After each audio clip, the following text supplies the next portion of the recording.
மதுரை கிழக்கு சட்டமன்ற தொகுதியில் மகளிர் அலுவலர்கள் மட்டும் பணியாற்றும் பிங்க் வாக்குச்சாவடி மையம் வண்ண வண்ண தோரணங்களுடன் தயாராகி வருகிறது. விவரங்களுடன் இணைகிறார் வெற்றி. பெண்களுக்கான பிரத்யேக வாக்குச்சாவடி வேற என்னென்ன ஏற்பாடெல்லாம் செய்யப்பட்டிருக்கு?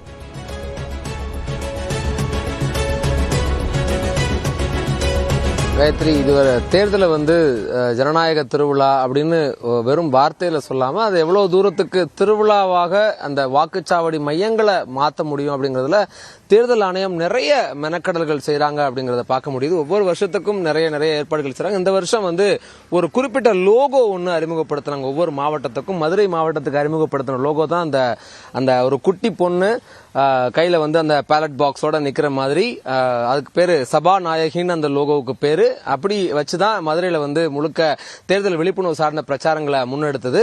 இதுல பாருங்க, அதுல நான் வாக்களிச்சிட்டேன், நீங்க வாக்களிச்சிட்டீங்களா அப்படின்னு குறிப்பிடக்கூடிய வகையில ஒரு செல்ஃபி பூத் இந்த இடத்துல வைக்கிறாங்க. எவ்வளவு தூரம் என்கேஜ் பண்ண முடியும் இங்க வரக்கூடிய வாக்காளர்கள் அப்படிங்கறத குறிப்பிடக்கூடிய வகையில இந்த மாதிரி விஷயங்கள்லாம் ஏற்படுத்துறாங்க. மேல பாக்குறோம், வண்ண தோரணங்களா ஒரு விழா நடக்கக்கூடிய ஒரு வீடு மாதிரி, ஒரு ஃபங்க்ஷன் இருக்கக்கூடிய ஒரு விசேஷ வீடு மாதிரி இதை எவ்வளவு தூரம் மாற்ற முடியும் அப்படிங்கிறதுக்கான பல்வேறு கட்ட முயற்சிகளை தேர்தல் ஆணையம் முன்னெடுத்து செய்றாங்க. இந்த இடத்துல இது அனைத்து மகளிர் வாக்குச்சாவடிங்கிற பேர்ல பிங்க் பூத்தாக வடிவமைக்கிறாங்க. இங்க வேலை செய்யக்கூடிய பணியாளர்கள் எல்லோருமே, அலுவலர்கள் எல்லோருமே முழுக்க பெண்கள். அவங்க தான் இங்க முழு பணியை செய்ய போறாங்க. மதுரை மாவட்டத்தில் 10 சட்டமன்ற தொகுதி இருக்குது. இந்த 10 சட்டமன்ற தொகுதியிலையுமே 3079 வாக்குச்சாவடி மையங்கள் நமக்கு இருக்கு. அதுல 3695 வாக்குப்பதிவு மற்றும் கட்டுப்பாட்டு இயந்திரங்கள் இருக்கு.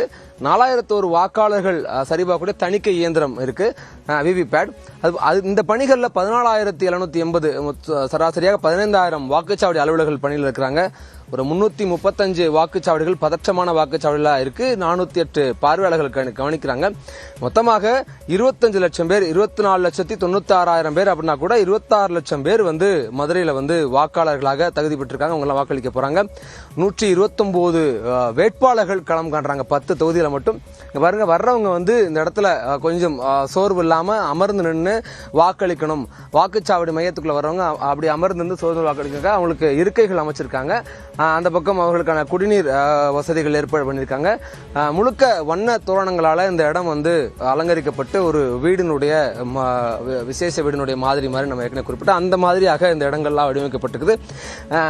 தங்களுடைய ஆட்சியாளர்களை தேர்வு செய்யறதுக்கு வரக்கூடிய வாக்காளர்கள் எவ்வளவு தூரம் கொண்டாட்ட மனநிலையில, ஏன்னா நிறைய பேர்கிட்ட என்ன ஒரு அதிருப்தி இருக்கக்கூடும், என்ன வேணா மனநிலை இருக்கட்டும், அவங்க வாக்குச்சாவடி மையத்துக்கு வரட்டும், அதுக்கான அவங்களுடைய அதிருப்தியை வாக்கு மூலமாக தெரிவிக்கட்டும். அவங்களுடைய ஆதரவையோ அதிருப்தியோ மகிழ்ச்சியோ எல்லாத்தையும் வாக்கு வழியாகத்தான் தெரிவிக்கணும். அது வழியாகத்தான் ஜனநாயகத்தில் எதையும் தீர்மானிக்க முடியும் அப்படிங்கறத குறிக்கக்கூடிய வகையில் தான் அவங்களை வாக்குச்சாவடி மையத்துக்கு வாக்காளர்களை கொண்டு வர்றதுக்குண்டான பல்வேறு ஏற்பாடுகள்ல இதுவும் ஒன்னா மதுரையில செய்யப்பட்டிருக்குது. காயத்ரி, நன்றி வெற்றி. இது குறித்த தற்போதைய விவரங்களுக்காக.